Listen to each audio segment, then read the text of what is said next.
दो समानांतर रेखाओं एल एम को एक तिर्यक रेखा काटती है, तो लो जी ये दो समानांतर रेखा इनको एक तिर्यक रेखा काट रही है। यदि एक अंतःकोण दूसरे से 36 अधिक है तो बड़े वाले अंतःकोण का माप बताओ। अब देखिए अंतःकोण का मतलब है ये इसकी बात कर रहा है, कम वक्त इसकी बात कर रहा है, करना ही पड़ेगा इसको इसकी बात, ठीक है।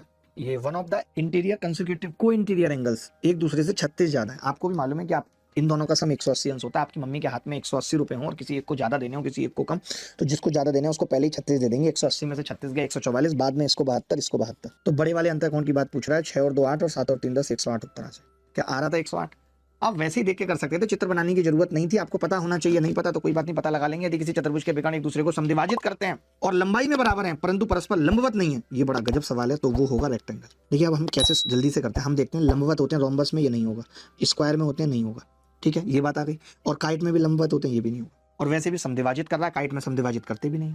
दो प्रतिच्छेदी वृत्तों की त्रिज्या 10 17 है, उनकी उभयनिष्ठ जीवा की लंबाई 16 है। यदि दोनों वृत्त की उभयनिष्ठ जीवा के विपरीत दिशाओं में स्थित है तो उनके केंद्रों के बीच की दूरी पूछ रहा है, क्या होगी। बड़ा ही गजब सवाल। ये कह रहा है कि दो प्रतिच्छेदी वृत्त हैं कम वक्त, एक छोटा ये और एक ऐसे। हमने क्या किया जी, हमने कहा कि उनकी उभयनिष्ठ जीवा की लंबाई बता दी 16, ये लंबाई 16 है उनकी, ठीक है। ये C1 C2, ये रेडियस है इसकी, ये रेडियस है इसकी। उनके केंद्रों क्या पूछ रहा है, distance between the centre of to circles, ठीक है, कोई बात नहीं। मैंने कहा ये 10, आपने कहा ये 17 और उभयनिष्ठ जीवा की लंबाई 16 यानी कि ये 8। तो मैं ये कह रहा हूँ ये 8 ये 10 ये 6 हो जाएगी सब पाइथागोरस से, परपेंडिकुलर है। जीवा पे जब भी सेंटर से मिलाते हैं परपेंडिकुलर होता है, बाइसेक्टर भी करता है।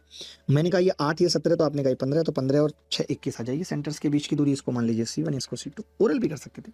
रेखा L इतने पर लंब है, एक रेखा है इस पर लंब है, ठीक है सर, ये L, ये L है।